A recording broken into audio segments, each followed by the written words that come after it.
তো বইটা আমি পড়ে শেষ করলাম, কিন্তু আমি এখনো পাগল হইনি। তবে পাগল হওয়ার সমূহ সম্ভাবনা রয়েছে। এই জন্য আমি আপনাদেরকে বলবো, আপনি যেই ধর্মেরই হন না কেন, মুসলিম, হিন্দু, খ্রিস্টান, অর্থাৎ আপনি যেই ধর্ম থেকে আসেন না কেন, আপনার ধর্ম সম্পর্কে যদি আপনার বেসিক জ্ঞান কম থাকে, সেক্ষেত্রে আপনি বইটি পড়বেন না। কারণ এই বইটি পড়লে আপনার চিন্তাভাবনা পরিবর্তন হয়ে যেতে পারে, আপনার চিন্তাভাবনা এলোমেলো হয়ে যেতে পারে। আপনার চিন্তাভাবনা পরিবর্তন হইলে দেখা গেল ঘরবাড়ি ছেড়ে আপনি রাস্তায় রাস্তায় ঘুরতেও পারেন। সুতরাং আমি বলবো, যারা ধর্মীয়ভাবে সংবেদনশীল, আপনারা বইটি এড়িয়ে চলবেন, কারণ এইটা আপনার জন্য অস্বস্তিকর হতে পারে। কিন্তু যারা আসলেই প্রশ্ন খুঁজছেন, আপনাদের জন্য বইটি অত্যন্ত ভালো লাগবে। এখন আমি আরেকটি কথা বলতে চাই, সেটা হচ্ছে এই লেখক আসলে তার এই বইটি পড়ে আমার মনে হয়েছে যে আসলে তার একমাত্র উদ্দেশ্যই ছিল ধর্ম বিরোধিতা করা। এবং কখনো কখনো আমার মনে হয়েছে যে আসলে ভিন্নমত গ্রহণের ক্ষেত্রে আসলে তাকেও সীমিত থাকতে দেখা গেছে। সুতরাং আপনারা বইটি পড়বেন কিনা এটা একমাত্র আপনাদের ডিসিশন। তবে আমি অনুরোধ করব, যদি আপনার ধর্ম সম্পর্কে বেসিক জ্ঞান একান্তই কম থাকে, তাহলে বইটি পড়বেন না। কারণ বইটি পড়লে, আমি থামলাইনে যেটাই বলেছি, বইটি পড়লে অবশ্যই পাগল হওয়ার সম্ভাবনা রয়েছে। আজকে আমি আলোচনা করব একটি বিস্ময়কর বই নিয়ে। বইটি হচ্ছে মুক্তমন, লেখক আরজালি মাতুব্বর। এবং তার বইয়ের আলোচ্য বিষয় এটাই, অর্থাৎ আমি যেটা বিশ্বাস করছি এটা আসলে সত্য কিনা বা এর পিছনে যৌক্তিকতা কী। তো এই বইটি বা আরজালি মাতুব্বরের মুক্তমন বইটি, এটা আসলে গদবাঁধা কোনো প্রবন্ধ বা সংকলন নয়। এটা একটি চিন্তার বিস্ফোরণ বা চিন্তার বিদ্রোহ বলতে পারেন, যা আপনার চিন্তার খোলসকে ভেঙে দিতে পারে। মুক্তমন এমন একটি বই যা আসলে কোনো সমাধানের কথা বলে না, শুধু একটি প্রশ্ন করে গেছেন।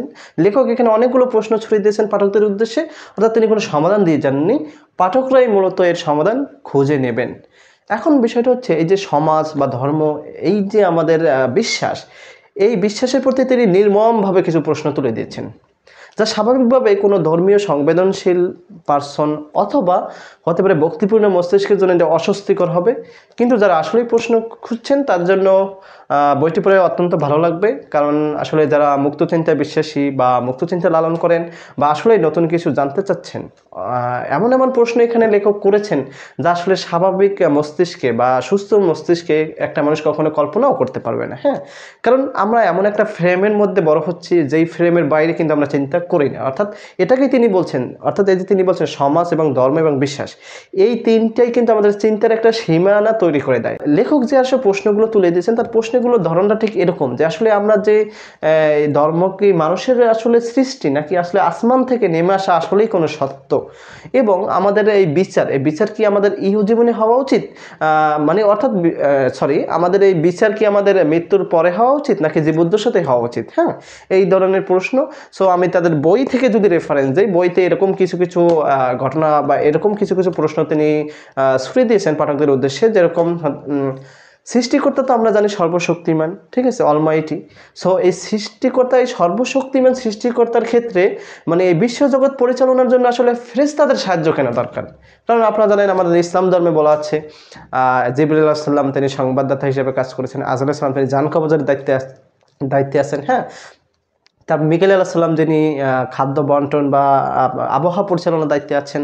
তারপরে জাহান্নাম পরিচালনার দায়িত্বে আছেন মালিক ফেরেশতা। তারপরে বেহেশত পরিচালনার দায়িত্বে আছেন রিজওয়ান ফেরেশতা। তো এরকম এই ফেরেশতাদের সাহায্য নিয়ে সৃষ্টিকর্তাকে কেন বিশ্বজগৎ পরিচালনা করতে হচ্ছে, এই একটা প্রশ্ন। এরকম আরও একটা প্রশ্ন যদি আমি বলি, সেক্ষেত্রে হচ্ছে, আপনারা জানেন যে মানুষ মৃত্যুর পরে, হ্যাঁ, আমাদের মৃত্যু হওয়ার পরে আমাদের কবরে যখন শায়িত করা হয়, তারপরে মুনকার নাকির আসেন, তিনি প্রশ্ন করেন। প্রশ্নের উত্তর পারলে আমি আমি বেহেশতের মর্যাদা লাভ করব, এবং বেহেশতের সুখ শান্তি কবর থেকেই শুরু হয়। কিন্তু আমি যদি মুনকার নাকির প্রশ্ন উত্তর না দিতে পারি সঠিকভাবে, সেক্ষেত্রে সেটা তখনই আমাকে জাহান্নাম হিসেবে সাব্যস্ত করে, সেখান থেকে আযাব শুরু হয়, যেটাকে আমরা বলি কবরের আযাব। তো এখন লেখকের প্রশ্ন হচ্ছে, তো কবর থেকে যদি আমার মানে জান্নাত জাহান্নাম ঠিক হয়ে যায়, বা আমার সুখ শান্তি অথবা গজব বা কবরের আযাব যদি শুরু হয়ে যায়, সেক্ষেত্রে কিয়ামতের দিনে যে হাসর হবে, মিজান হবে, পুলসিরাত হবে, সেখানে বিচার হবে, তাহলে সেই ঘটনার অর্থ কি? কবর থেকে যদি সব কিছু ফয়সালা হয়ে যায়, ডিসাইড করা হয়ে যায়, দেন হচ্ছে আমাদের পরকালের ওই যে হাসরের ময়দান, সেটার অর্থ কি? সেটাকে লেখক বলছেন বিচারের নামে সেটা কি প্রহসন? আচ্ছা, এই একটা বিষয়। আর একটা বিষয়ের সম্পর্কে গুরুত্বর একটা বিষয় তিনি প্রশ্ন তুলেছেন, সেটা আমার কাছেও খুবই আশ্চর্য লেগেছে। সেটা হচ্ছে যে, মানে আমরা জানি যে ইবলিস শয়তান নামে কিছু একটা আছে, যিনি আমাদেরকে সবসময় খারাপ কাজ করার জন্য প্ররোচিত করে, রাইট?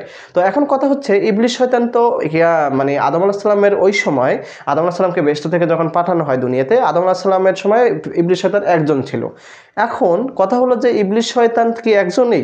কিন্তু ধর্মীয় ব্যাখ্যায় আসছে যে ইবলিশ শয়তান কিন্তু প্রতিনিয়ত বাচ্চা মানে প্রজন্ম বৃদ্ধি করছে কিভাবে? মানব সন্তান একটি বাচ্চা জন্ম দিলে ইবলিশ শয়তান সেখানে 10টি বাচ্চা জন্ম দেয়, হ্যাঁ, অর্থাৎ প্রতিবারে সে 10টি করে জন্ম দেয় এবং ওই 10টি বাচ্চা আবার প্রত্যেকে আবার 10টি করে দেয়। এইভাবে জ্যামিতিক হারে কিন্তু তার সংখ্যাটা বাড়তেছে এবং মানব সন্তান একটা সার্টেন এজের পর কিন্তু তারা মারা যাচ্ছে বা মৃত্যুবরণ করছে। মানে অর্থাৎ আদম আলাইহিস সালাম থেকে শুরু করে আজ পর্যন্ত মানে কয়েক কোটি মানুষ যে মারা গেছে সেটা অগণিত। কিন্তু সিমিলারলি বা কম্পারেটিভলি আমি বলতে পারি যে ইবলিশ শয়তানের বাচ্চা কিন্তু ইবলিশ কিন্তু মারা যাচ্ছে না। ইবলিশ সে আদম আলাইহিস সালামের শুরু থেকে আজ পর্যন্ত কোনো ইবলিশ মারা যায়নি। ইবলিশ মারা যাবে একমাত্র কিয়ামত যখন সংঘটিত হবে তখনই ইবলিশ মারা যাবে, ঠিক আছে? ওই যে কিয়ামতের যে প্রলয় হবে, মহাপ্রলয়, তখনই ইবলিশ মারা যাবে। এখন কথা হলো এই যে শয়তান বা ইবলিশ তারা যেহেতু আদম আলাইহিস সালামের শুরু থেকে মানে পৃথিবীর শুরু থেকে আজ পর্যন্ত এখন পর্যন্ত যেহেতু ইবলিশ মারা যাচ্ছে না, তার মানে তাদের সংখ্যা, এই যে আমি এখন ভিডিও বানাচ্ছি অর্থাৎ এই আমার রুমেই তো শত শত ইবলিশ থাকার কথা, মানে যেহেতু তারা জ্যামিতিক হারে বাড়তেছে। তো মানব সন্তান যদি আদম আলাইহিস সালাম থেকে এ পর্যন্ত সবাই বেঁচে থাকতো তাহলে চিন্তা করেন এই দুনিয়ায় কী করতো। তাইলে ইবলিশ যেহেতু সংখ্যায় আরও বেশি বাড়তেছে এবং তারা মৃত্যুবরণ করছে না, তাহলে এত ইবলিশ শয়তান থাকার পরেও মানুষ তো ক্রমান্বয়ে বা মানুষ ডে বাই ডে কি সিভিলাইজড হচ্ছে, অপরাধের সংখ্যা কমতেছে, মানুষ ভায়োলেন্সের দিকে কম যাচ্ছে, মানুষ আরও এই হচ্ছে, এটা কি সোশ্যালাইজড হচ্ছে। তাহলে এই যে লেখকের চিন্তা, যে আসলে এই চিন্তাটা আমার কাছে খুবই আশ্চর্য লেগেছে পার্সোনালি। তবে এটা নিয়ে আসলে আমিও একটু জানার চেষ্টা করব। প্রশ্নের মধ্যে আর একটা প্রশ্ন ঠিক এরকম ছিল, অর্থাৎ আমাদের দুই কাঁধে যে ফেরেশতা থাকে দুইজন, আপনারা জানেন কিরামান কাতিবিন বলা হয়, তারা আমাদের ভালো মন্দ সব কিছু কি পাপ পুণ্যের হিসাব তারা লিখে রাখেন। এখন লেখক এখানে প্রশ্ন করেছেন যে আসলে আল্লাহ তাআলা তো সর্বজ্ঞ, আমাদের ধর্মে আল্লাহ বলি, কোনো ধর্মে গড বলে, কোনো ধর্মে দেবতা বলে, রাইট? সো এই যে দেবতা বা আল্লাহ বা গড, তিনি তো সর্বজ্ঞ, তিনি সব কিছু জানেন, সব কিছু দেখেন। তাহলে আলাদা করে আমাদের পাপ পুণ্যের হিসাব নেওয়ার জন্য বা হিসাব রাখার জন্য কিরামান কাতিবিনের কি প্রয়োজন ছিল? কিরামান কাতিবিন তো লিখবেন এবং আমরা জানি কিয়ামত যখন হবে, কিয়ামত যখন সংঘটিত হবে তখন সেই হিসাব হবে। তাহলে তিনি বলছেন যে সৃষ্টিকর্তা কি তাহলে মানে তার স্মৃতিশক্তি কি এতই কম, অর্থাৎ তিনি এখন যে আমাদের পাপ পুণ্য আমরা যা করছি এটা কিয়ামত পর্যন্ত কি তাহলে তিনি মনে রাখতে পারবেন না? এটা লেখকের কথা, আমার কথা না। সুতরাং এই ধরনের কিছু আসলে বিতর্কিত কিছু অনেক প্রশ্ন আসে যেগুলো আসলে যারা ধর্মীয়ভাবে সংবেদনশীল আপনাদের অবশ্যই ভালো লাগবে না।